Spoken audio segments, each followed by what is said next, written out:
All right, let me hit the Wayback Machine for you here. To the year 2000. Why? The year 2000. Here's why. It was in that year that the old riverfront was finally in the rearview mirror in the great city of Cincinnati. They opened up a brand new stadium in Cincinnati for the Bengals called Paul Brown Stadium. In the era when everybody's naming their stadium after a sponsor or something, they're like, no. We are naming it after the founder of the Bengals, the father of Mike Brown, the current owner of the Bengals. It's called Paul Brown Stadium, and we are not changing that name. Everybody else is making deals. We're not making deals. No. As a matter of fact, we hold on to our money for dear life. No. If you took a poll of any owner in the National Football League who was holding on to cash in a Velcro wallet, it would have to be Mike Brown. Absolutely. Anytime money would be spent, you'd hear this rip. Velcro. They held on to their coach, Marvin Lewis, forever. Great coach, good guy, but just couldn't win playoff games. Normally, that would just send someone packing. Around Cincinnati, because that would be dead money. They're not spending money. Yeah, that's dead money. There's money. To be spent? No, it's to be kept. Held on. You don't spend money here. Dear life. That's how I feel. And then all of a sudden, a couple years ago, Paul Brown's name removed. Uh-oh. What? On the stadium. Paycor Stadium. Oh. Paycor Stadium, named after, I believe, a Cincinnati-based company called Paycor HCM, a provider of human capital management software in the United States, something that sounds like George Costanza's working for. Import-export. Kruger. Why is it called Paycor Stadium out of the blue? Because Joe Burrow had been drafted, and they knew already he's pretty damn good and special. And they kind of, despite their old world mentality, kind of were plugged into the rest of everything to notice the little thing called the market for quarterbacks.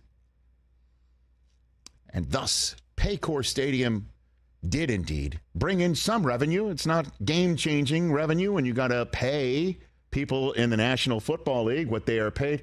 I believe the Paycor deal, $8 to $12 million annually. With the deal that the Bengals made with Hamilton County, Ohio, they get to keep the first $60.5 million of said deal. And lo and behold, Paycor Stadium last night officially did become Pay Joe Stadium.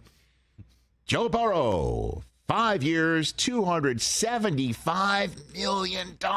And the sound you heard last night before kickoff was the sound of cash registers and Velcro being ripped open in the city of Ohio called Cincinnati. I told you all this was going to happen. It was going to happen before the season, and it has happened. Burrow showing up on Sunday with a presumably healthy calf. And if it's not healthy, it's because it's the weight of all that money in his pockets now. Cash is heavy, right, He fella? will be playing with heavy pockets, and this is the truth. This is the truth. He needs to look around the locker room, and I'm sure this was done in a way, cap-friendly, this, that, however, I don't know. But you look around the locker room, T. Higgins is going to want to get paid. Everyone else in there is going to want to get paid. Jamar Chase is going to get paid at some point. He's got to look around that locker room and say to himself, is this the year? And that would be what we in the business call pressure, placed on the shoulders of a quarterback who has been paid, needing to live up to that salary, especially knowing that the team in front of him might not be able to be kept together because of this contract. And I'm sure there's fine print that they should be able to keep most of them, but probably not all. And Burrow knows that, and that is extreme pressure and would tear apart any quarterback that feels pressure. But good for the Bengals And good news for Cincinnati is if there's any human being that feels no pressure, it's Joe Burrow. Right. Exactly. Same face, same face, same attitude, same dude. The window is open when he shows up for work, and of all places for him to show up first, it's Cleveland, Ohio, baby. Catch the Rich Eisen Show every single day on the Roku channel, 12 to 3 Eastern, for free.